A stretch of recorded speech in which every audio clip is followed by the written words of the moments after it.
Watch this just a moment if I could leave this text.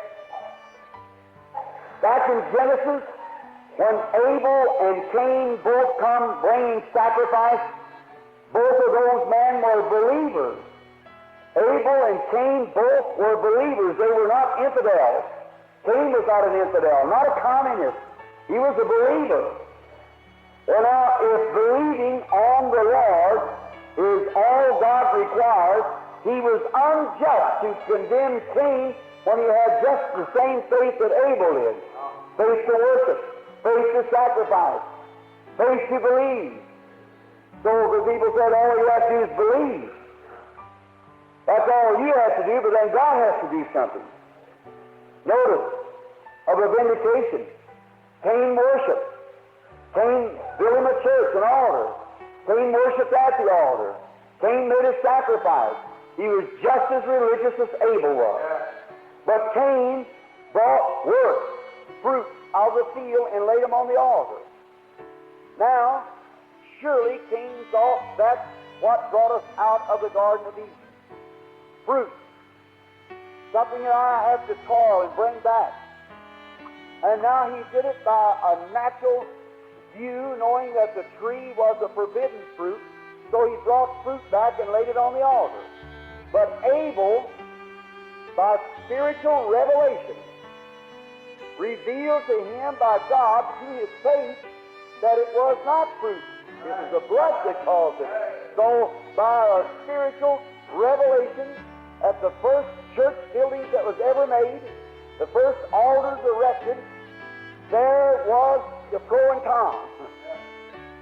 Abel, by spiritual revelation, for there was no written word, God revealed to him that it was not the fruit or the work of your hands.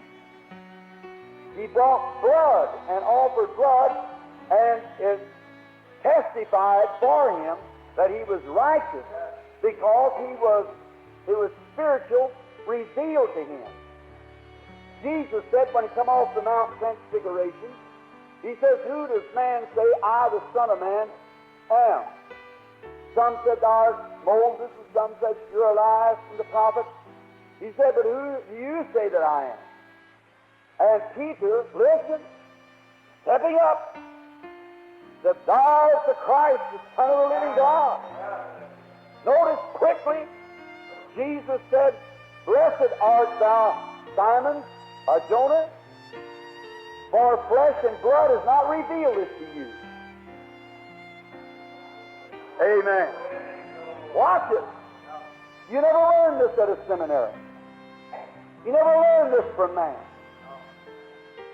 Paul said it. He didn't come preaching the wisdom of man, but he come preaching the power of Christ, that your faith might not rest upon the wisdom of man, but by the power of the resurrection of Jesus Christ. Blessed art thou, for flesh and blood has not revealed this to you, but my Father which is in heaven. Notice, and upon this rock I'll build my church, and the gates of hell shall not prevail against it. Clergymen, my brethren, the Catholic sure you say he built it on Peter, which was a rock. If he did, he backslid in a few days. Notice, one of them said it was on Christ. No. Christ is the Word. Christ is the revelation of God. But he said, flesh and blood has not revealed this to you, but my Father which is in heaven. Upon the spiritual revelation of Jesus Christ being the Son of God is where he builds his church, and the gates of hell can't prevail against it. Wasn't Christ the rock? Now, it was Christ the rock in one way, but what he was speaking to Peter, it was the spiritual revealed truth, a witness of God that is the Son of God. Flesh and blood has not revealed it to you, but my Father which is in heaven has revealed it to you. The spiritual revelation. You can only receive it as God will permit it. For flesh and blood has not revealed it, but my Father which is in heaven has revealed it to you. Spiritual revelation.